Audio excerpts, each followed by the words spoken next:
Boy, am I excited today. I've got two of my favorite people here, Liam and Kirk. And then I've also got two guests that are going to be joining us today. But we'll start it off here. Welcome back to another episode of It's Just Coffee. I'm Rowan Cook. And I'm Kirk Pearson. And today we have Matt and Joe, not the old radio host, not the Matt and Joe Show 101019, the Fox. No, we got them from Rumble Coffee Roasters.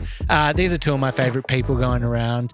And I'm really hoping that we can push them in to get some hot takes. I want to see you really take off and just lay in. I want your careers to be over once this podcast goes. I've been primed to expect the hottest of hot takes today.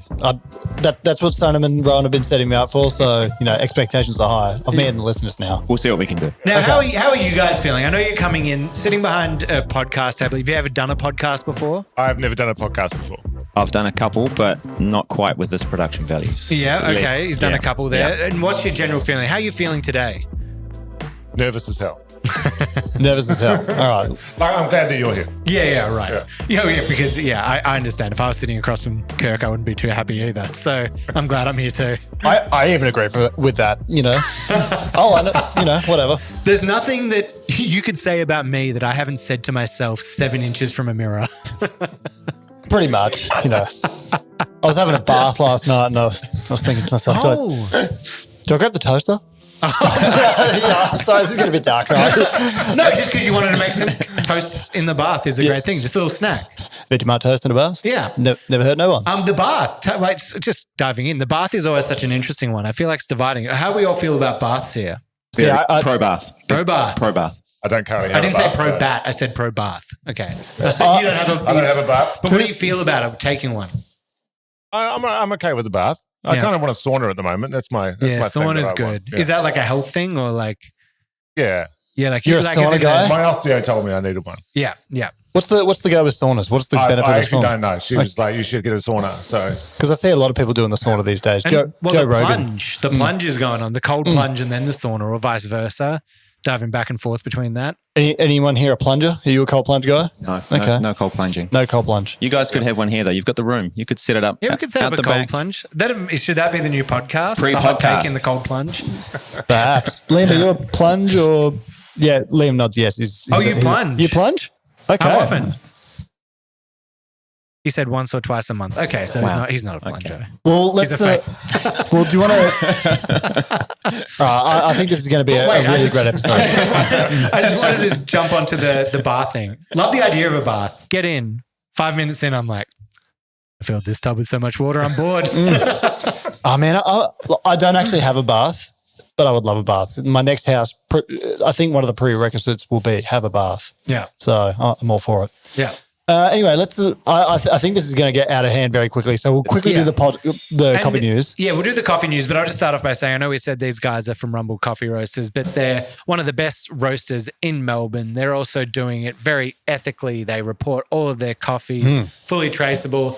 And I think they're doing a great job, and they're a great kind of duo to look up to that have done it before, 10 years of experience. And I think, if you're anyone that loves coffee, if you're anyone that buys it, drinks it, works in it, you're going to learn a lot from these two guys here, and I'm really excited for the pod.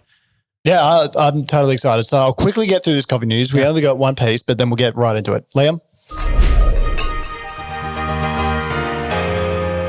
Most relaxing coffee news song that you could ever hear. It makes just tingles, All right. baby. So new report values US branded coffee shop market at US $54 billion. So Coffee Portals Project Cafe USA 2025, that's pretty wordy, found that the market grew by 2,062 outlets, reaching 42,773 stores. Major chains like Starbucks, Dunkin, and 7 Brewers branded, while market competition intensified to include 500 chains. So chain coffee's brewing up in the US. Oh, yeah. It's like the main go-to. You know what's interesting? I think Luckin Coffee have that many stores in China. Oh, yeah. So, But I was going to say, I thought that number would be higher. yeah. Well, I mean, it's still a lot. Oh, it's still a lot, but when you just multiply the amount of people versus Australia and that kind of thing, I'm like, I thought it would be a even higher percentage. Well, Australia has quite a high per capita amount of coffee drinkers, is my understanding. Matt Yeah, I and Joe, think it's like you- 75%. Yeah. Like at least have 1 or 2 cups a day or something like that. The more the merrier as far as we're concerned. in Yeah, terms of okay. coffee drinkers. Let's up that number. Anyone who's not drinking coffee should really I start. think it's still like half of drinkers in Australia are drinking instant coffee though. Yes. Yeah, Instant okay. coffee is a huge number of it. Yeah, Do you we drink forget instant about ever? instant. I know you do. I've heard about you on the pod drinking instants on the weekends. Every now and I do. again. But you know what? It's kind of refreshing to be able to drink instant, to be honest. Like, I like having my coffee at work. I now own a cafe. I can do whatever I want there. But then when I go home, I like just having the saucepan to do the Just- hot water and just like dirty towel No water. fast, dirty. Yeah. But like, mind you, I've got it. There's a guy that we actually want to get on the pod. His name's Greg the Pilot. I don't actually know his last name, but he's been coming to me for coffee for like 8 years across different shops that I've worked at. And he always just brings me gift, and it's always specialty instant. It's the best. So like, he pretty much keeps me caffeinated at home. Any good Pilot. specialty instants that have jumped out? The best one in the world is black and white coffee in the US. Okay. They've made the best one so far. Axel Coffee here in Melbourne also do a great one. Yeah. Veneziano do some pretty good stuff, but it's quite expensive to do specialty instant. Like It's very expensive. We've looked into it and it's cost a fortune. Yeah, there's only one company that was doing it, and it was in New Zealand. Yeah, and there's a few different companies that do it here, but like you can make it yourself by sort of freeze drying it, putting in a dehydrator like they do for oranges and stuff for bars. But like specialty instant, it's not produced at scale, so it's pretty expensive. But specialty instant, like, screw it. Just do whatever you need to do to make it taste as good as possible. If it's instant, I don't care. Just whack it in there and away we go. Yeah, sometimes I'll just. I mean, it's been a while since I've had a Moccona or something like that, but I've had some. You gave me some instant from Blue Bottle. That was a bit how you going. Yeah, it was very, but like them, I look at that one, I'm like, what are they doing there? Because that's like such a generic coffee taste. Like in there, it was just like tasted chocolatey. Like I'm like, is that just straight coffee, or are they doing something there to just get that flavor? Because it felt very straightforward. Yeah, well, I mean, I won't be going back to Blue Bottle. Let's just say. But anyway, into the podcast. Absolutely. All right. First thing we have started off here. You guys have been in business for 10 years. Probably feels like longer in the industry that we work in with how it all is. And hospitality years, it's probably 20 Yeah, your 20 to hospitality 30. years. Yeah, It's yeah. at least 25 Yeah. there. You know, you're coming up to your 30th birthday there. How are you doing it? What are some of, like, when I say that you've been doing this for 10 years, what are your first emotions that jump into your mind? I guess there's like a bit of relief that we got here, Yep. and mainly gratitude for everyone that's kind of helped us along the way that we've been able to partner up with and work with. Yeah. Yeah, absolutely. So, Matt, you transitioned from being a chef into opening a coffee roastery. And Joe, you've been in the coffee game for a while now. Are you both Satanists? Why do you love torturing yourselves like this? Why do you continue? Yeah, well, it's that kind of hospitality thing, right? You're going deep into the flames. You could be an IT salesperson and infinitely more money. Why do you do this? You reach a point where you just realize you just can't and don't want to do anything else. You work in coffee. You might try and leave it a few different ways. You keep coming back, and then it reaches a point where you just have to embrace it and just go, okay, I'm doing this forever now. I'm just in coffee for life. Well, it's an interesting point you raised there about leaving it and coming back, because I've kind of had this own experience. Like I had this project called Sub-Zero Coffee during the pandemic. Well, it started just before the pandemic, but the pandemic kind of ruined it forever. And I felt so annoyed by coffee, and I've tried so hard to make it work as a career that I actually left. I started studying economics during the pandemic. I worked at a chlorine factory for a little while. I was so done with it all. It's like, but I think I needed that experience to make me appreciate just how much I love it. And have you ever experienced something the same? I've come close. I've wanted to leave quite a few times. Yeah. And did try. I was at a point where I was about to leave. I had I was supposed to be a silent partner in an espresso bar that we had. And after a week, my business partners called me up and said they couldn't work together anymore. So I had to come in and get back behind the bar. And then after doing that for a little while longer, I just realized you can do whatever you want within coffee. Coffee's such an enormous industry that spans the globe and spans so many different aspects of the economy that no matter what you want to do, you can do it within coffee. Like you guys podcast within coffee. You're a media company within coffee. It's all coffee related. Yeah. Coffee is what ties it all together. Yeah. And I had obviously like my childhood of like, young teenager into my early 20s working in coffee, and regardless of even when I was out of it, it was always like still a part of me, and every part of what I was doing, making coffee at home, like exploring cafes everywhere. So I think for anyone that's like been in it, there's always like that little tie back. And you know the ones who could be in it and really make a go of it, like our business partner in Ballarat, Brendan. He used to work for me when he was a young fella, just 19, young barista. He was learning to be a journalist, went off to do journalism. And I said to him at the time, when you're ready to come back to coffee, let me know, get in touch. And sure enough, years later, like he did, he's in Ballarat, runs a tremendous cafe out there. Cobb's Coffee. Cobb's Coffee. Cobb's. Yeah, check it out. Yep. Great Great guys there. Now, just rewinding just quickly, I just want to get a little detail there. You were a silent partner. And after how long did they say they couldn't work together? Like 2 weeks. 2 weeks. That's pretty like, you're not seeing the... You're not seeing the taking a problems holiday. before the 2 weeks. You take a holiday and they're like, can't do it. I hate him. Listen, it was, these things happen. 2 weeks is a... I'm going to double down here and ask for even more detail. What was the primary reason for the friction? Like, you don't have to name names here. No. I mean, they'll know who they are, obviously. But they just couldn't function, I guess, together as a working team. It was a very small team, so we were starting. I only really needed 2 baristas on. So I was just going to be in the background, not really doing much at all. And that was not how it worked From out. silent to very loud. Silent partner. to being, making coffee every day, back on the machine. And what was your transition? So chef to coffee? That's really satanic. Chef to coffee. Well, chefing the hours were harder. Yeah. Definitely. And I think it's probably at the end of like a 21 days straight running a kitchen that I decided that it was, time to kind of get out. And I was working for a not-for-profit. Joe and I were actually both working for it. It's called Social Roasting Company in Flemington. And we had 3 shops and a coffee roaster.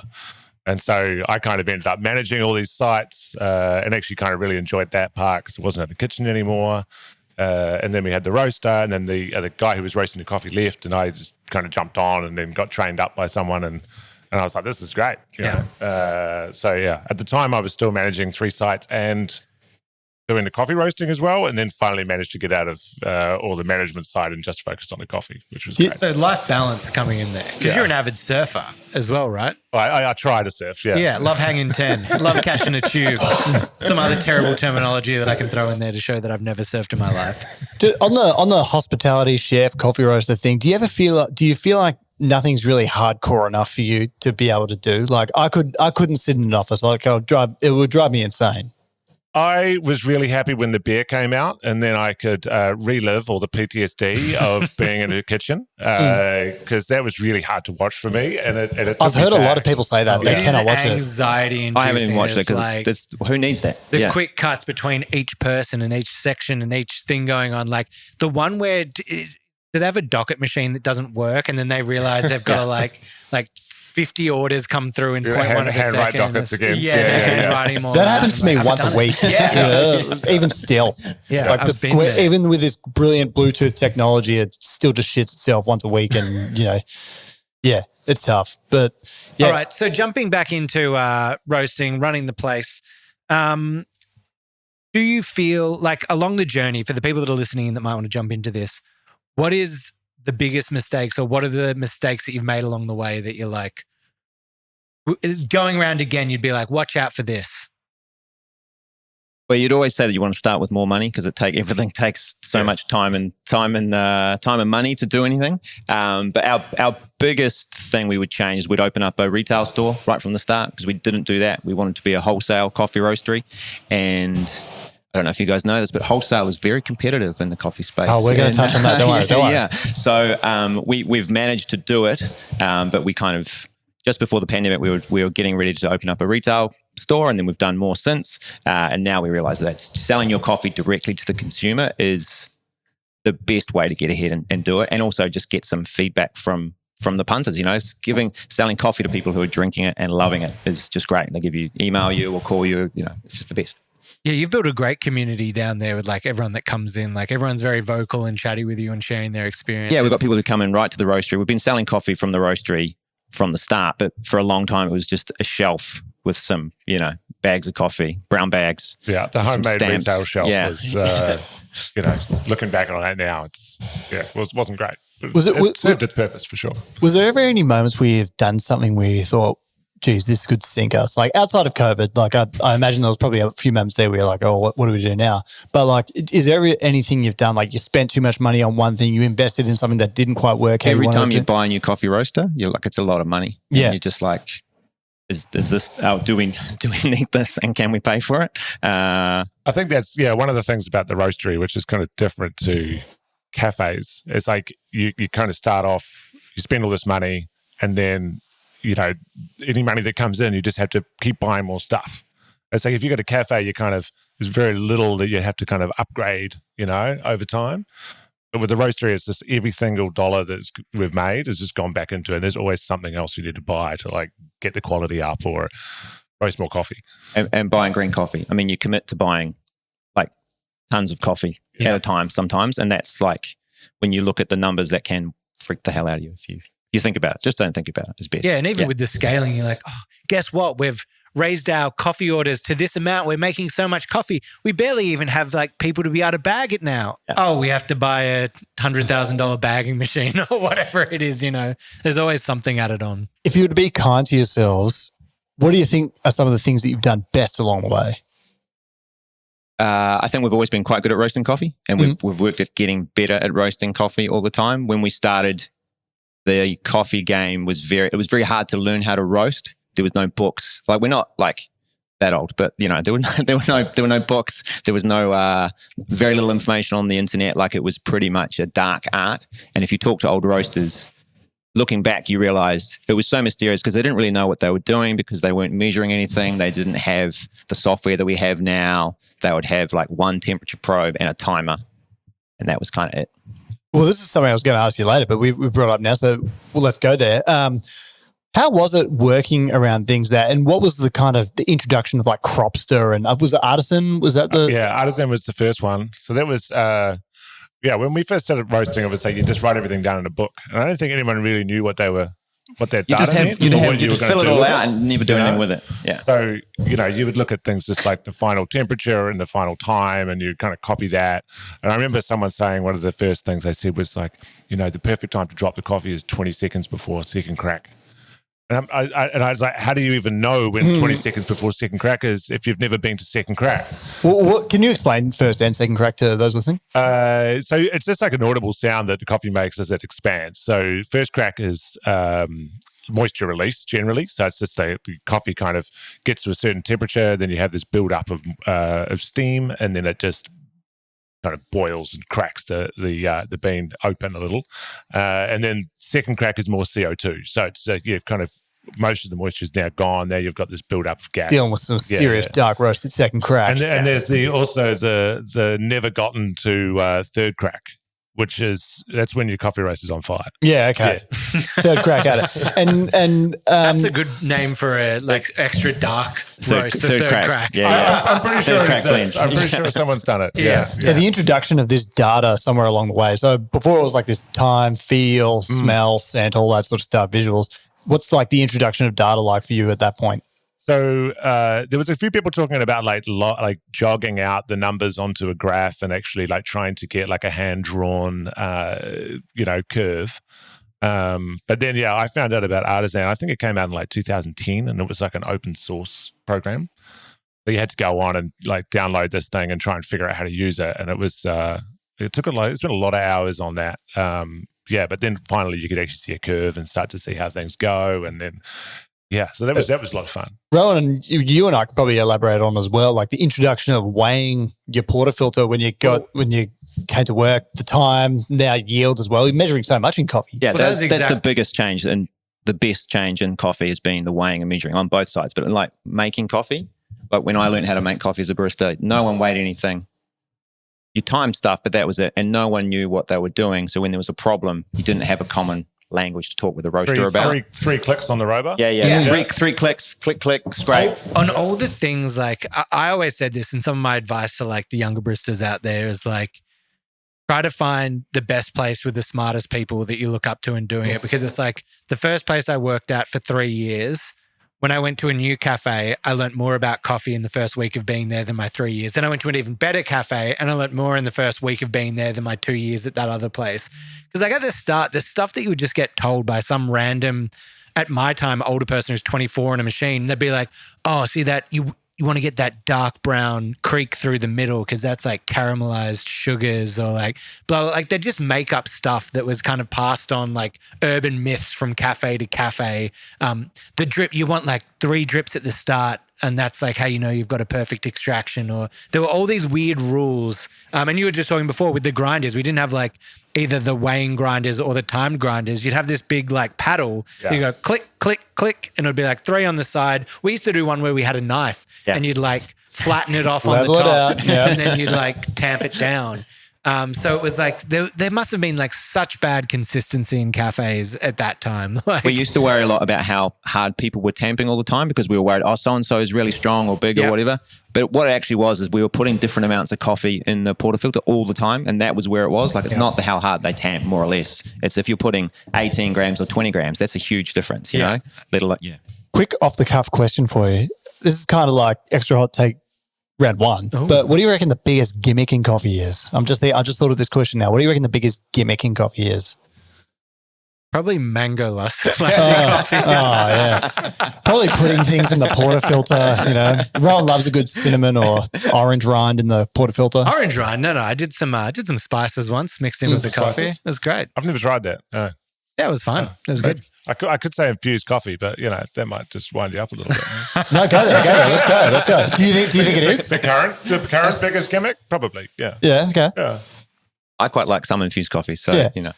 Oh, stop trying to be nice. Come on, get into it. But not saying I don't see a time and a place for them. Like you know, but it is a trend in the sense of. See, I'm someone that's like very experienced in selling your common $5 latte, the bread and butter of our industry. I've well versed in selling a $30 geisha, in abundance. But I don't think there's been anything more refreshing for me than serving co-fermented coffee because I underestimated the customers in Melbourne before opening the store. And I think, like, obviously it's pretty hard not to be good at it. And I think that not for it not to taste good, really. I mean, you put it in, it does its job because it's, it's infused. So, and spiked and whatnot. But I think it's like, so many more people can enjoy the coffee at large doing it. And I know there's a lot of people that disagree and hate it. And, for good reason. I think it has its time and place. But it's been really refreshing for me, as someone that's done all that other stuff. This has been more rewarding. I don't know if it's mental or like what it's mental. I don't know if it's like mental, like in my mind, but I feel like I don't mind it as much if it's like, especially in a cold style drink or even like mixed with milk. If I was just drinking just like an espresso that was like co-fermented, I just feel a bit like, I don't know. Oh yeah, it's just adding flavor to this coffee that wasn't originally there. But when it's mixed in like a bigger kind of ice drink, it just feels like someone adding vanilla to it. See, I'm not offended by these guys saying that to me. What I am offended about is when like people like you insult my culture in Italy. And, your culture, what culture is that again? I'm Italian. Italian. 6.25% Italian. This is you found this out by you spoke to a family member and they told you that a great someone was related. I want to see some genetic testing. I'm not going to believe a word of this until I see some proof on a piece of paper. Let's do a 23andMe on the podcast one day. So maybe we can do it next week. What's that, like a COVID? You just like ram a swab up your nose? Is that how it's done? I think so. I've never done it. Can we do Ancestry.com? Yeah. Is that another one? Let's do a 23andMe. I did one of the genetic ones and it was, or maybe my mum did it and it was just like, Scottish and English, like it was nothing interesting, just as wide as possibly could be. But let's get a test. We'll work out how to do that, and we'll prove my ethnicity. And it doesn't escape that your vilification of the Italian people, but we'll get there. Love the Italian people, just because I prefer a xiaolongbao to a ravioli. What about like a blind dumpling ravioli taste off? Yeah, that's a good one. Both of you are blindfolded and you get fed different dumplings. Yeah. It'd be pretty bad if we did it. If I'm like, oh my God, that shumai is amazing. It's like, Rowan, there's a pumpkin ravioli. We were discussing our favourite curries before we clicked record. Yours is a dal makhani. Yeah, it's delicious. What's yours? Well, I've got a 9-year-old boy, so we always share the curry. So it's butter chicken. It's butter chicken life for me all the way. Rowan? What is the maybe a Vindaloo? Vindaloo. Okay. Well, mine, I'm on record. A lot of people that listen to this podcast would now know Molloy Coffee from Spice Mix, 10 out of 10. Yeah. Really I do need to get into it more. I think I've said this before on the pod. Like my partner can't, like Indian food is the worst food for their diet because they can't eat any onion, garlic, legumes, blah, blah, blah. Is she FODMAP? Yeah. Okay. So it's just like everything's completely off, but it's like one of the cuisines that I absolutely love, but don't get enough of. Speaking about just winding back there, 9-year-old son, you said? It's true. Yes, nearly 10. So you need to get these things. We actually bonded when we chatted about that over a little video game called Zelda, Tears of the Kingdom. You're into it? Oh, and you dived in as well. My son is, and so is Rowan. So yeah, but Rowan, you dived into it as well. Don't lie. Don't lie on the pod. He's embarrassed by my son's embarrassed by how bad I am at Zelda because I haven't finished it yet, and he still gives me grief. But you've about still it. gotten fairway. Oh yeah, I'll spend some hours. Yeah, absolutely. But when you start to see a 9-year-old boy be that much better at video games than you start to lose the will to. Yeah, see, that's the tough thing. If I'm ever a parent, it's like I reckon I'll be like, don't get them video games. Well, I'll be competing. It'll be like when you're playing your kid in like basketball, and the first time they like score. He's better than me at basketball now. As well. Yeah, it's all happening. You must suck at basketball. I do suck at basketball. Wow, really? He's nearly 10. He's nearly 10. That's my justification. Don't beat yourself up. I bet he can't roast a Nestor Lassa Sidra. Oh, exactly. There's plenty in it for all of us. But anyway, we better get back onto the podcast stuff. Yeah. I could talk about curry all day. Let's talk BCorp certification. So we had on Nick Percy from the Nomad Coffee Group last week, and he kind of outlined BCorp certification and kind of a lot of hurdles that he had to jump through as a big business, and he's kind of employed to do that as his job. You guys are a smaller roastery and specialty coffee roastery exclusively, and you are one of the few in Australia or Melbourne that is BCorp certified. So what's the process like for that, and why do you kind of go for that? So a B Corp is a company that puts people and planet alongside profit. So you've kind of got the three goals Ps. that you're looking after. And so we decided, well, Matt convinced me. He'd always wanted to be a B Corp. And Matt convinced me it was a good idea. I knew there'd be a load of paperwork involved, which is what put me off from doing it for a long time. His idea, but you went in the trenches. I had to do the paperwork. We had someone working for us at the time who was currently at university, and I thought she would be like perfect to do it. And or to help Joe with it. She was very helpful for a while. So she helped, and then unfortunately she went to save some turtles up in Queensland and kind of left Joe to do it by himself. With an organisation or just personally, like there was 4 turtles? No, it was an organisation. Okay, right. Still though, she went on and did some good things for the planet.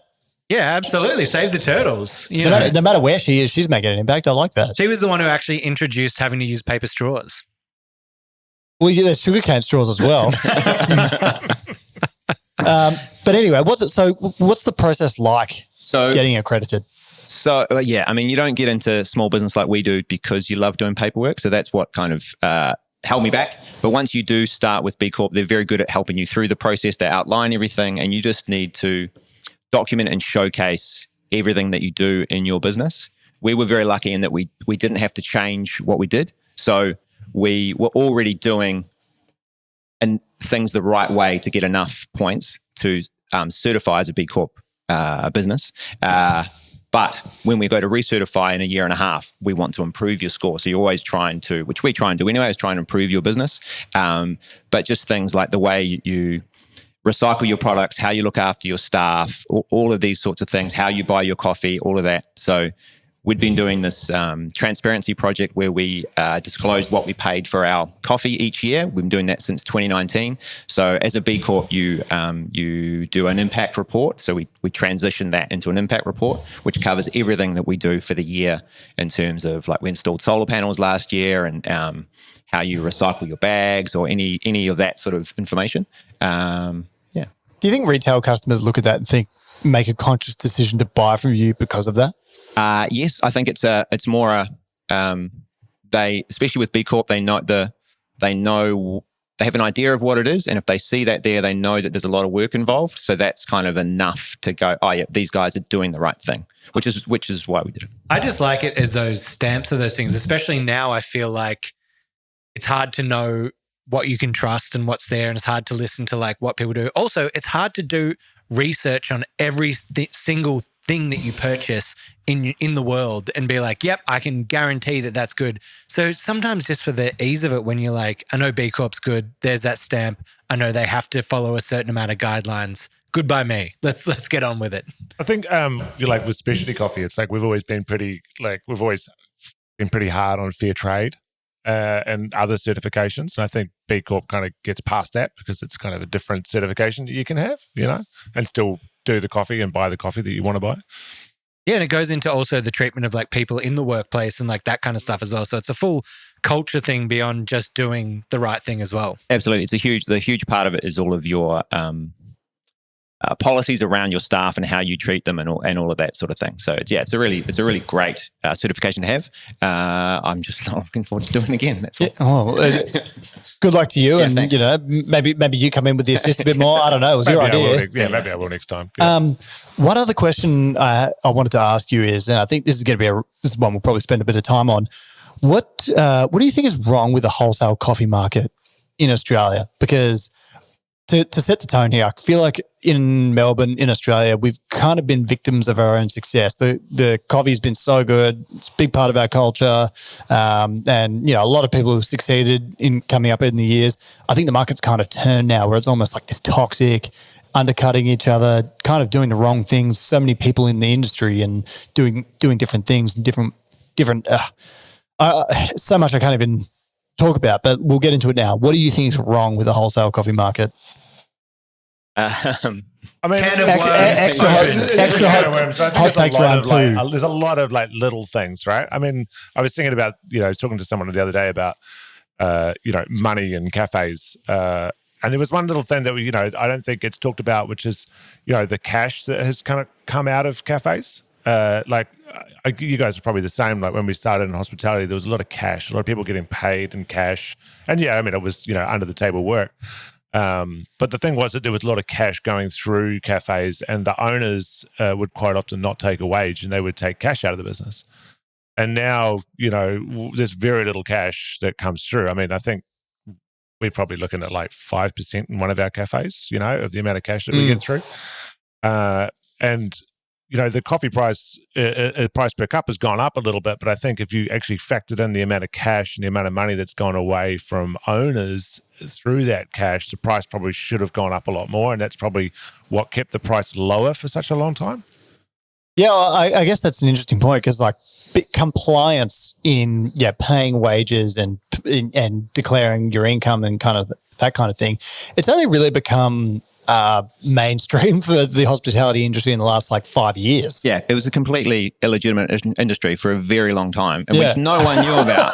Except everyone working in it knew, but the average customer had no idea. They had a normal job, and they expected that you were treated like them as a normal employee. They didn't realize that you were paid cash, you weren't paid super. The boss was taking out all that. All these things were just commonplace. Yep. And that's changed since COVID and since the digitalization of everything for the better. There's a bit of to and from on that as well. Is like you think of someone like a uni student. They go to uni. There's X amount of hours they can work before their sort of benefits from the government get affected. So they work an under the table job, or people that are here on different visas. There's a whole raft of reasons why they would want to just get paid cash. So it's like Yeah, I look at someone like George Columbaris, and I think in hindsight, from the kind of the public, I guess, torching he got, he's just the guy that got caught. There's been so many people that have actually been doing that. He just took the fall for the industry. It must have been a huge percent. It must have been like 80%, if not more. We moved over from New Zealand, and I could not believe it was not like this in New Zealand. It was just you'd go to your first job, and 90% of staff were just paid cash. Yeah. There'd be 2 employees on the books. And how's no one caught on to this? But they're just, because I guess when there's under a certain amount of money, it would just be let's declare the bare minimum legally that we know. People would work out, the taxation office aren't going to look into you as long as you declare X amount and this much. But that's probably something I'm surprised we haven't spoken about as much on the podcast until now. Is the cost of compliance. Like you said, it's kind of been an illegitimate business. And a lot of, I think restaurants in particular are probably paying the price for it now, because, struggling everywhere. The cost of getting a steak or something you're probably looking at $40 to $50 starting.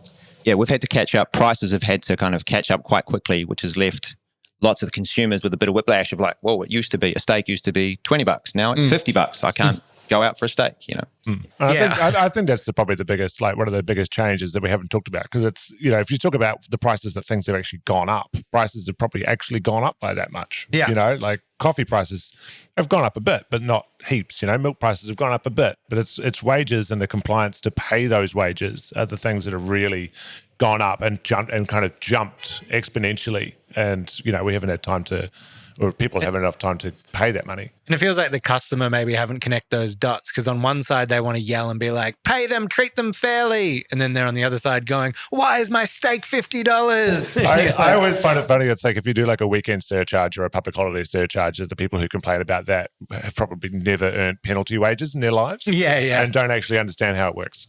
Yeah, well, and the cost it has on the business. And I guess now that businesses actually have to pay that as well, there's another element to it. It's like they probably didn't before, but they do now. Yeah. Oh, well, it's crazy to think like, a barista on a public holiday can be behind the machine earning $50, $60 an hour. More. 80 bucks. And, up to $80 an hour kind of just standing behind the machine. I mean, I have a lot of friends who run venues now that actually purposely just close every public holiday because they're like, I'll lose money on that day. Yeah, you can be flat out for the whole day. Everyone can work super hard and you can make zero money or lose money. And so why not just take the day off? I think I think for me personally, I've got a cafe as well. It's like the grief of having to, put up with people that don't want to pay it. It's like, it's just not worth the grief either. But it's also good for your staff to close. Project Zero Coffee. Oh, okay. Say it one more time. Project Zero Coffee. Oh, okay, great. Where was that? 140 King Street. 140 King Street. Project Zero? Yeah, Okay. Project Zero Coffee. Yep. Sorry, what were you guys saying before Rowan interjected? I was just going to say it's actually quite nice for the staff to have the day off as well. Yeah. They get paid for doing nothing. Yeah. If you're a full-time employee. If you're a full-time employee. Yeah, I like that. I mean, bad for, I think it's great for them. Bad on the culture of like, we're being forced into a world where places are wanting to close on days that everyone should be going, it's a public holiday, let's go out and enjoy Melbourne because it's so beautiful and I love this city. And everyone's like, nah, too expensive to run the city. Like going back to the days and like Christmas Day when nothing is open. Or Sundays. Well, yeah, and that's I wasn't expecting you to say that, because the original question was, what do you think's wrong with the wholesale coffee market? I think there was a raft of things I was kind of expecting. That wasn't one of them. No. Can you elaborate on any more? Because I kind of feel like... Another question. Who is your least favorite person in the coffee industry? No, but yeah, there's surely more. There's got to be some stuff in wholesale that... I think part of the problem is it's not just wholesale. People think coffee is just coffee. And we've spent our entire careers trying to talk about specialty coffee and differentiate coffee. But people are always comparing, I can get a coffee from this place down the road for $3. Why are you charging $5 or $7? And like, how do you differentiate that? And to the lesser educated consumer who just thinks coffee all tastes like coffee, they often don't see that value. And so it's always trying to sell, and show how good you are and how good the coffee tastes, but the service and all of these sorts of things, which leads into us being able to charge what we need to charge to buy great coffee. Well, that probably leads into my next question rather well. And this is a lengthy one, so stick with me here. So you guys shared an Instagram post recently that got quite a lot of traction. I saw it reshared a lot. So I'll just read the whole thing to you. So quote you guys, you may have noticed a fair bit of talk lately about cheaper coffee and reputable newspapers talking about where you can still find a $3.50 cup of coffee. This is not the conversation we should be having. Cheap coffee has a destructive impact on the hospitality industry, ethical pay, and the environment, the caliber of specialty coffee that Melbourne has become known for. If cafe owners are charging less for their coffee, someone is without a doubt getting screwed over. Cafe owners will be trying to cut costs wherever they can, whether that's with unfair wages or trying to source the cheapest coffee they can find, which pressures their roasters to put prices down and source the cheapest green coffee they can find, which causes green buyers to pay less to growers, the most vulnerable people in the whole equation. This, in turn, is lowering the standard of the green coffee produced. The result? Bad coffee, underpaid workers, struggling cafe owners, and the ultimate demise of the industry as we know it. The biting truth is that good coffee is never cheap coffee. Well said. Yeah. Said. Clapping to you.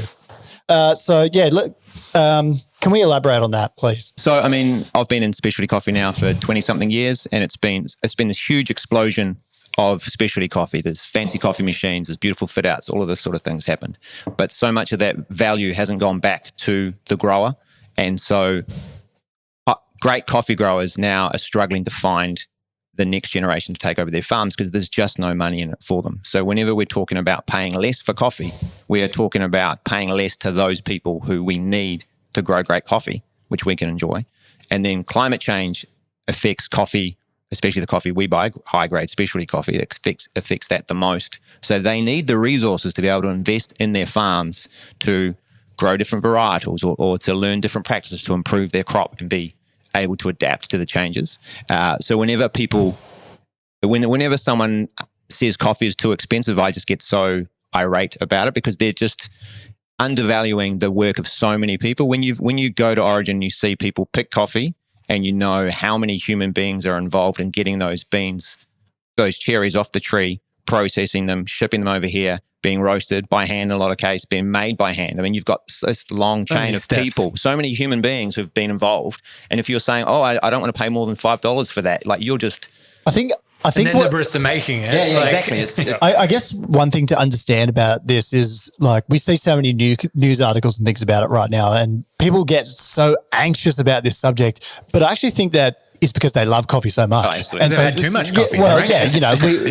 There's that. But like it comes from a place of love because they love coffee so much. They don't want to see it because they depend on it. And I look at that in a way that it's like I think people are still going out and buying coffee, perhaps not at the rate they always have, but still quite a lot compared to the amount of times they go to a restaurant. I think coffee's doing better than like sort of food venues at the moment. Do you agree? I mean, we think coffee's doing great. Our places are doing great. Lots of our customers are doing really well. I think the consumer has been hit by inflation, but they're making their choices count. So when they go out for a coffee, they want to go out for a great cup of coffee. They're not going out to their second or third favorite place. They're going to their favorite place because they don't want to fuck it up. They want to make sure that money's well spent. But can people also alter their buying habits in the way that they're doing it? If it's becoming too expensive to have 2 a day or whatever it is, it's like, come into you guys, get you one coffee of the day made by the barista, buy a bag of beans from you guys. Go to rumblecoffee.com.au. Yeah, there you go. What was it called again? Rumblecoffee.com.au. Rumblecoffee.com.au. So Rumble, like Rumble in the Jungle. Like Rumble in the Jungle. Coffee.com.au. Okay. Rumblecoffee.com.au. I like that. Yeah, but come in, you grab a bag of coffee. We can speak here. Too many coffees for me. Grab a bag of coffee, take it home. You're probably brewing when you're buying like a kilo of coffee. It's probably costing you for a single shot of coffee anywhere from like 50 to 70 cents. Add that with some milk. You're making a latte for under $1 at home from high-end specialty coffee. But this is a really interesting conversation to have because you're a coffee roaster that charges probably a premium compared to a lot of coffee roasters for your coffee. And then, you're saying that your customer's doing quite well. And I think that's the interesting point about this. A lot of people are so fearful about low prices or coffee prices going up, but it's cafes like yours and business operators like yours that in this economic crisis that, the cost of living crisis, they're actually doing the best. Because a little bit because, if you buy something and you spend more money on it, you probably believe in that thing. And if you believe in that thing, it's easier to sell. So if you've got, staff and the owner of a place in a cafe and they're using coffee that they really believe in, they're going to find it easier to sell that coffee, sell it to the customers, and the customer's going to enjoy it more because everybody just believes in it more. And this is an interesting point to drive home to some of the listeners that might be cafe owners listening right now. It's like, you can switch to someone that's, significantly cheaper, different roaster, but it might actually tank your business. Like you think you're making a saving, but that justify that to your customers and, they might not see the value in it anymore. Yeah. And we'll get cafe owners or potential new accounts to come to you and they're like, oh, your coffee's so great, blah, blah, blah. But so-and-so can give me their coffee for X amount, $10 a kilo cheaper, and I'm like, yeah, our coffee's so great because we buy better green coffee than they do. We spend more money on the raw product. So you just you pay more, you look after it and it just tastes better. That's just how it is. Supplementary question, if I may. There's a lot of wholesale coffee roasters that fit the modern definition for specialty coffee. Do you think the specialty coffee scoring system's a bit broken? Do you think it's out of date, needs updating? Kind of funny you ask. I've just been reading up about, so SCA are actually bringing in a new protocol, which is called the Cold Coffee Value Assessment, which is actually starting to look at different parts of the coffee quality, on a form where you start to take in how much information you can actually trace back the coffee to. So kind of this idea that, if you're buying a coffee and it comes with the farmer's name and you know what the process is and you've got more information about that, then that coffee actually has more value, which is probably, something that needs to happen so that, because the part of the problem with the scoring is that, the technology caught up and the coffee has gotten better because the technology's gotten better. Yes, we've got new varietals and they're, been good and, farming practices and change, but like the sorting machines that you have at mills now are, amazing. And they can take, fairly average coffee to score over 80 points. So yes, you think it's broken? Yes. And I don't think it ever really worked the way that they wanted it to. If you were calling the shots, what would the threshold be? Well, like by number, like Well, personally, this is what I was going to talk about a bit later on, but I personally think it needs to be traceable. Coffee needs to be part of what specialty coffee is.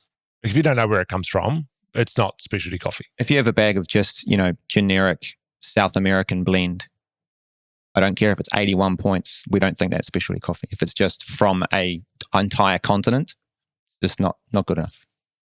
And that's kind of what we were talking about as well with common folks when we had them on, right? We were chatting about like the death of specialty and like partnership coffee and slightly different kind of thing, but there has to be a score that is associated with that bean that's based on who's making it, how it is, like all those elements, because there's so much more to the story of the coffee than just what's in the bag at the end of the day. And the raw points system, or the raw, like you can buy coffee from a grower, you can buy a bunch of coffee that's like 84, 85 points, but maybe they've got a lot that's just touching 80 or 79. But by you buying that coffee, it might be more helpful to them because you're buying up more of their crop rather than just sticking to buying, Yeah. One of the things, like as part of our transparency report, we joined up with the Specialty Coffee Transparency Guide, which is started by Peter at Emory University in Atlanta. And the whole idea there was to, get roasters, importers, exporters to start disclosing all this data around lot size, farmer name, pricing, farm gate pricing, all of these different kind of metrics that they could start to draw info from and say, oh, well, this lot from, Guatemala that scores 85 points, this is kind of where the negotiations should start. And that for a roaster or, any buyer and like a producer is, really valuable because they can kind of look at it, like a producer can look at it and go, oh, cool, if I can get my coffee up to 85 points, or if I produce a honey coffee, or if I, did separate lots and separated my coffee a bit more, I could get more money per pound of coffee. So that's one of the things that, we've been kind of adding to for 6 or 7 years now, and just like doing this data and donating it. It's been really, really useful, I think, for everybody. One thing I kind of find about the discourse around coffee pricing at the moment, and it's very much related to the harvest in South America and Vietnam and how like there's a lower yield. I was actually in Brazil, and I think we'll see this circumstance happen again. I was in Brazil in 2018 when there was an overproduction, like a huge, like I think it was a 30 to 40% increase on like the amount yielded on the previous year. So they had rainfall at the right time of harvest. So it was just a huge oversupply. And so the coffee price actually crashed.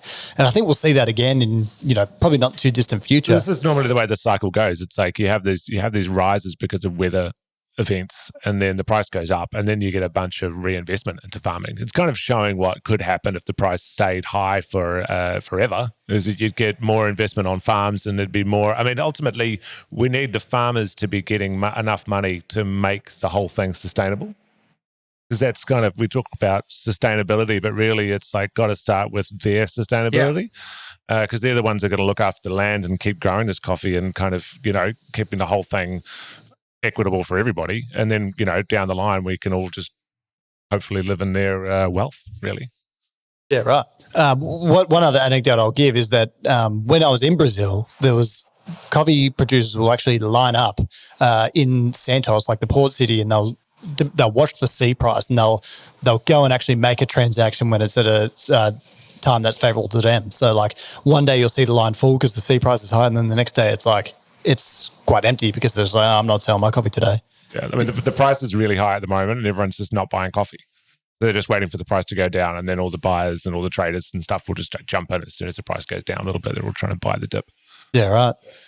Now, we talked about that from like the farmer's side, but coming back, we kind of touched on it before, but you guys have a very strong connection with your customer and with that kind of clientele and base that you're setting up. Why is your relationship some of the most important? Why is this relationship some of the most important part of your business and how you've kind of set up and operate?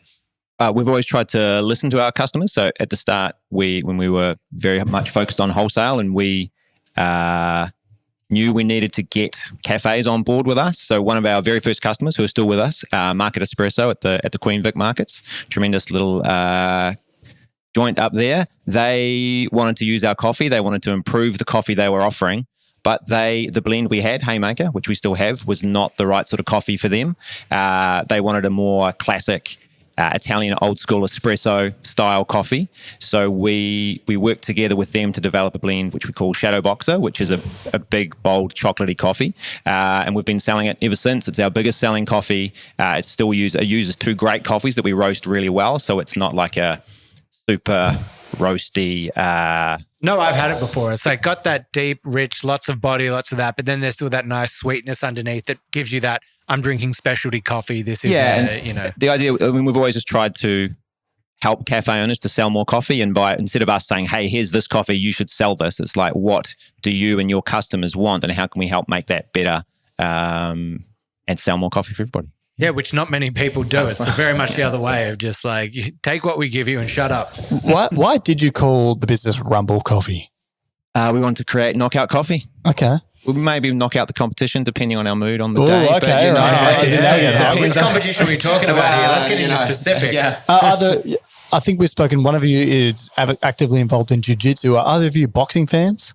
I love to watch boxing, but I don't like getting punched in the head. So okay, I do jiu-jitsu. Did anyone watch the big fight on the weekend?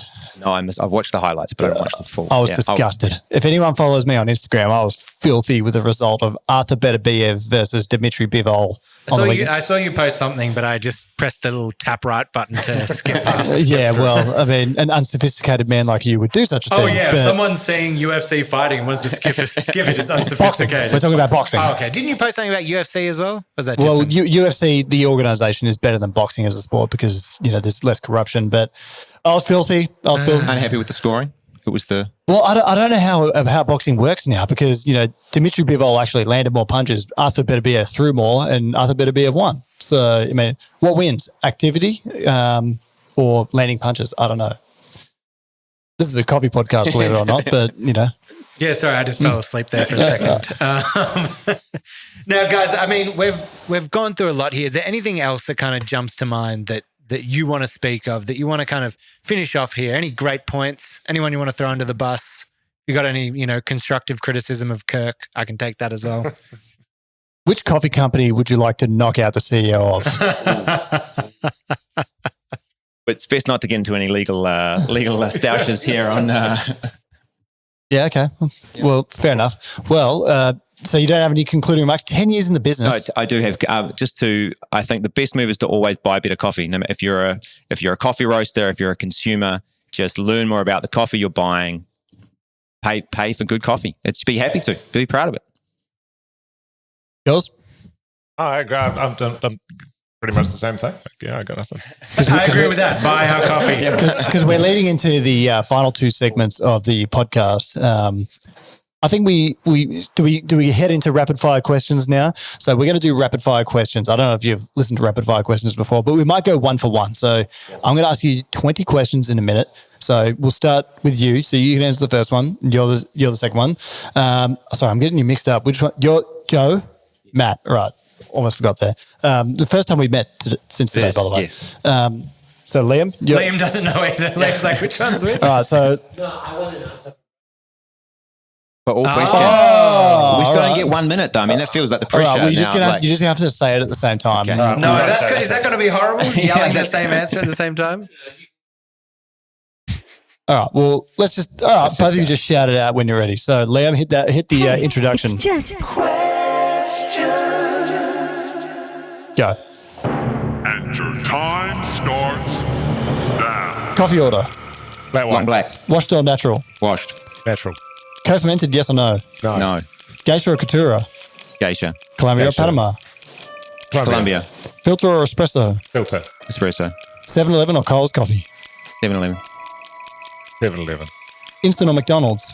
McDonald's. McDonald's. Beer or wine? Neither. Wine. Espresso martini or coffee Negroni? Espresso martini. Neither. Favorite BG's album? Ooh, none. Best of. Oh, I like that. Best coffee podcast ever? It's just coffee. Favorite sport? UFC. Rowan or Kirk? Rowan. Oh, I had that Kirk. coming. Oh, yay. Lord of the Rings or Star Wars?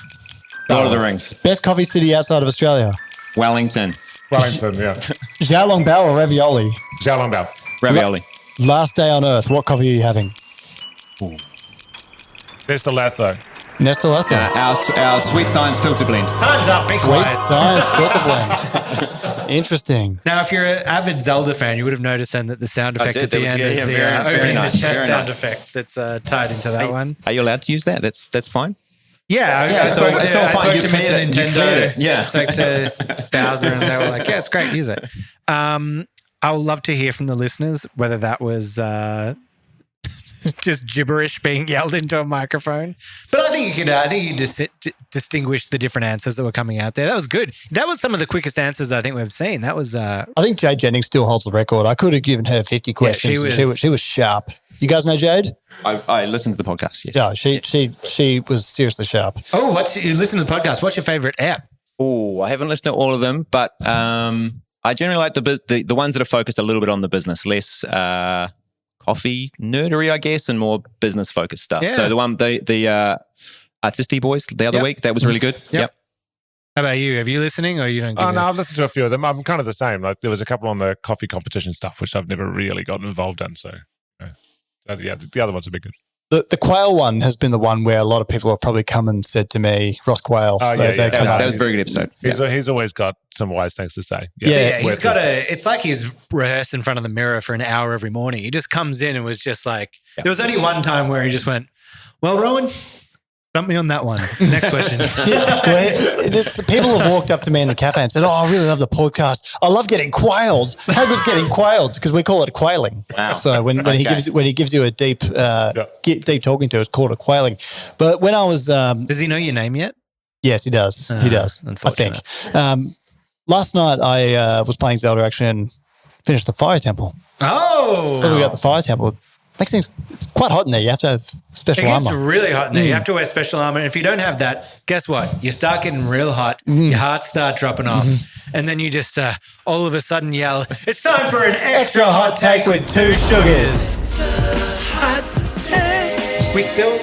Now, you guys, of course, know this is the greatest segment in all of coffee podcastery. I The also greatest. love that we just obviously. yell that out and it always just goes into this super chill song afterwards. We're like, "It's time for an extra hot take." We did have like some crazy guitar at some point, but I don't know if I was a fan of that either. Well, I'm expecting a extra hot take from both of you. So who wants to go first? So one of you two. I mean, I kind of did my one already, but we'll just go back to it. Down the barrel. If you don't know where your coffee comes from, it's not specialty coffee. Okay. There was the guitar riff I was speaking of. And I mean, really, what we're getting at is like, if it's just like some, regional blend, and you don't know how many farmers it's come from or what's happened there, I don't know how you can market that as specialty coffee. And ultimately, these are the coffees that are used in people's blends, and this is like 90 to 95% of the coffee that are roasteries roasting. Yep. So don't dress it on top with a couple of single origins that you've gone and spent a bunch of money on, and then spend the rest of it on average coffee and call it specialty. Now we're getting into the hot take. That feels like the biggest way to sell yourself as a specialty roaster is like have a few things on the board that look fancy and nice, and then the 90% of what Buy you're a doing. Cup of Excellence winner, spend a lot of money, and then just keep quiet about what you're actually selling. Putting in the blend. Yeah. I mean, one of the things that I always thought was really funny about doing the transparency was, we've always done it for all of the coffees. So all the blends. I had someone else who was like running a coffee roastery, and they kind of came up to me and they were like, I've looked at your pricing and I think we spend more than you. And I was like, it took me by surprise, and I didn't really know the guy. So, I went back and did some research, and it's like all of the blending coffees that they were using were just, generic blending regional lots from, Montgiana or something like that. And, and they just had these kind of, quite fancy single origin coffees. And I'm like, well, No, you don't spend more than we Yeah, do you buy on a coffee. small amount of the Yeah. specialty and, have it on the side. All right. Time for your hot take. So down this camera here, down the barrel, tell us. I think cafe owners should own their own coffee machines. Oh, Which I completely agree. If you don't own a cafe, you might not know what this is about, but half the cafes in town don't own their own machines. They're supplied by the roasters. And I think it's a terrible trend in the industry, which has driven a lot of the problems that we have today. It's weird that we got stuck in this world of like doing that. And also like it makes sense because people starting off a cafe are like, oh, I'm scared of the amount of money I'm spending. What, I can get the machine with the coffee. But when you have your own machine, you're also more free. You're not tied to anyone. You're in charge. You can call the shots. You can tell your roaster if the coffee's no good. The roaster has to deliver every week. They have to just like come through with great coffee and a great relationship and great service each and every week. Whereas if it's their machine and you're contracted for a period of years, you're just stuck. I had a call today from a guy who is looking to change coffee companies. And he was like, I said, what's the problem with the coffee you're using? He's like, I just don't really like it. And I was like, okay, cool. And he was doing about 15 kilos. And I was like, okay, well, and he says, but they supply the machinery. I was like, well, what do they supply? They supply 5 machines to this guy for 15 kilos, kilos a week. 5 not very good machines. Yeah, like not very good machines, but 5 machines nonetheless. Yeah. So for 15 kilos, like you have to buy the cheapest possible ingredient, cheapest possible green coffee you can absolutely get your hands on. So no wonder he didn't like the taste of it. I can tell you why he didn't like it, man. Because it's terrible. yeah, right. That's not to mention this being run through an old washing machine.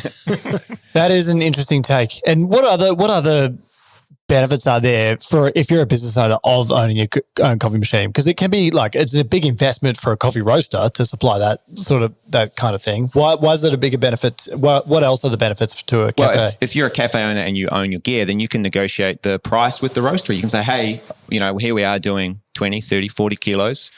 What can you do the price? What can you do coffee for me? And then you can all be talking on a even playing field. Whereas if I'm saying, hey, I hear it a lot from cafe owners who are like, I started with this coffee roastery. The coffee was very good. And then 6 months later, it turned not so good. Well, but you've signed that contract. You got that machine on your bench. You have to ride it out for the next 18 months or whatever. Well, there's some good examples of, ways of financing machinery as well. Like we're good friends with Jamie Thompson from Silver Chef. You can actually sort of you can save more money by entering an agreement like you said and own the asset after. So you can rent to buy and that kind of works out. And if look, it's a bit different if you're not serious about coffee. There's lots of businesses that have coffee as a piece of their business. But if you're a serious specialty coffee business that are trying to sell lots of great coffee and you don't own the machinery, you're not really in charge of the most important asset in your business.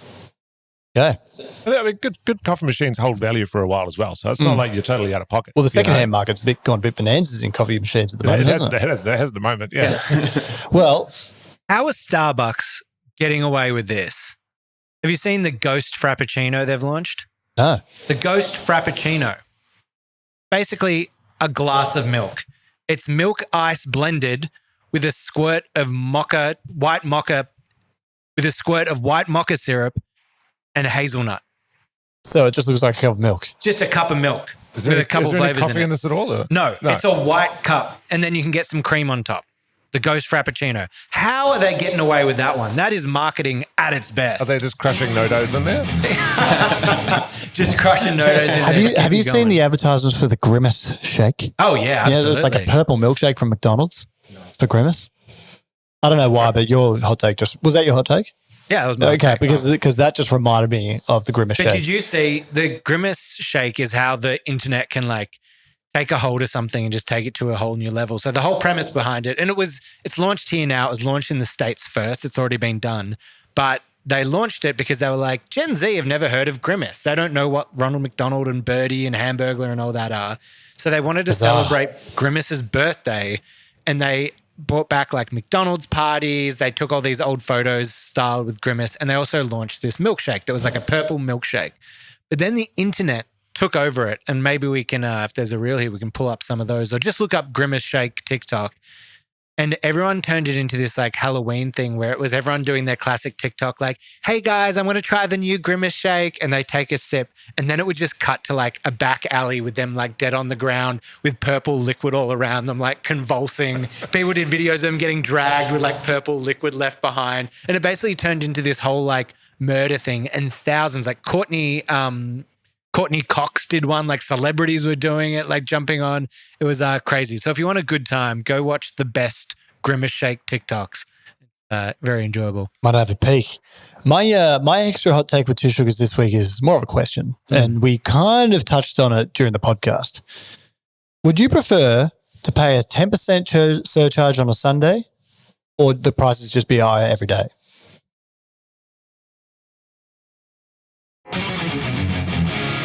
Pretty hardcore, guys. I know you're all stumped on it. There was a silence because I think I was honestly just stopping and thinking about it. Where it's like, I think just make it the same at the whole time.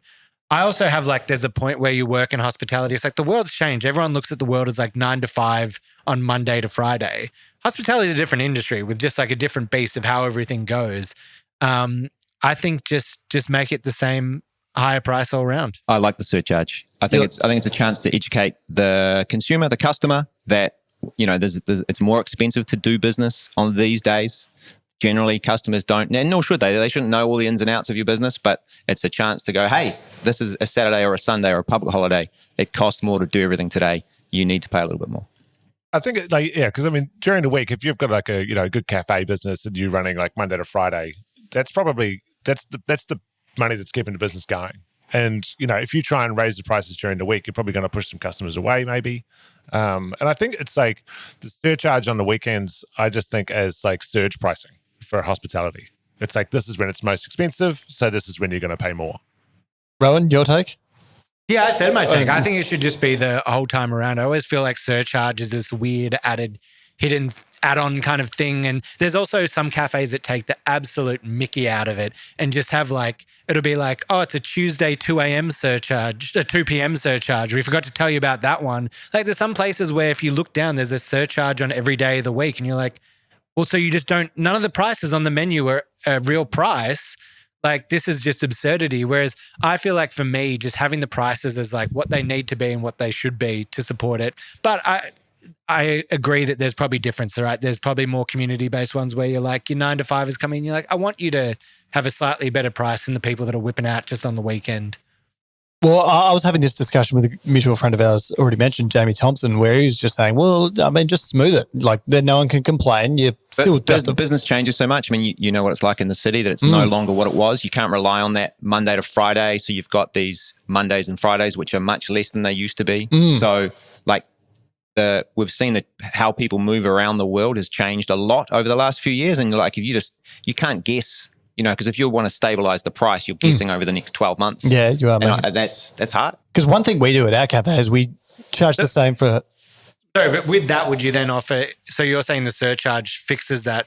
What, you just adjust what the surcharge is? No, but I'm saying like if you want to charge, the argument is that you would charge more every day to accommodate those public holidays, etc. Which means you're projecting into the future what you need to charge, what sales will be, and things fluctuate too much to.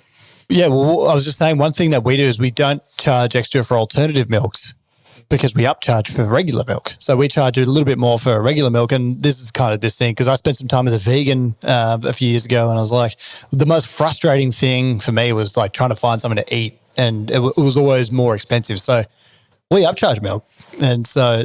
Yeah, we've got some customers who do the same thing. They don't want to charge extra for it, so it's all the same price. Yeah, so that's kind of, and I think I've had more customers appreciate it, to be honest. And it's still like, actually, it's justifiable for everyone, even the regular milk drinkers. I think they should do the same. We were chatting about this with reusable cups as well. I think rather than offering discounts on bringing a reusable cup, like often if you bring your own cup, we'll discount 50 cents. It should just be that if you're going to buy a takeaway cup with your coffee, it costs you 50 cents to get that cup. I really like the idea of that. I just don't want to put any baristas through that conversation. Yeah. 100 times But a it day. adds, it adds to that idea of like doing it. Like you see it applied across like all your Coles and whatever supermarket. It's not like you get a discount off your order if you bring a bag in. You have to spend the 25 cents to buy that bag. And the mentality needs to shift across the whole industry, especially now because That's a good point. reusable cups just feel like they took a bit of a dive and need to come back. Yeah, I 100% agree. That's a really good point you raise about Coles upcharging. It's probably a good philosophy we could all adopt, to be fair. Yeah. So, Oh, I was ready to get like something else thrown at me, but it was just a genuine compliment. yeah, Thank you so much. that was one of the more pragmatic things you've said. Oh, thank you so much. good I on you. appreciate it. Well, I think, that just about wraps us up for this week. It was very great to have you guys on. I've wanted to meet you for a long time. Little anecdote of mine, I was working at a cafe in Fitzroy one time and you guys came in and one of the other baristas goes, he's like, guys, they're the Rumble Coffee guys. They're the Rumble Coffee guys. We've got to make sure these are the best coffees ever. So, I mean, second time I've seen you in the flesh, but yeah, been a pleasure to meet you. Been a pleasure to have you on the podcast. Yeah, great to be here with it. Yeah. Heaps of fun. Thanks for having us on. It's been great. And thank you I really appreciate all the work and that you put into, being transparent, doing the right thing by all the farmers and everything. And it's a good way that you should follow. If you're looking at starting a coffee roastery, come chat to these guys, annoy them, and they'll say, don't do it because there's too many of us already, and go do something else. Come and work for us. How do the good listeners and viewers of this podcast keep in contact with you or follow your journey? So you're on Instagram. We're on Instagram At Rumble Coffee. Rumble Coffee. Go to our website, rumblecoffee.com.au. And what coffee on your offering right now should people just go to the website and buy right now? Get our main card pack, which is our 3 most popular blends. You get a little bit of everything. Something's good there for everybody. Yeah, okay. I like that. Beautiful. Well, thank you very much. And as always, It's just coffee. Yeah, I like that.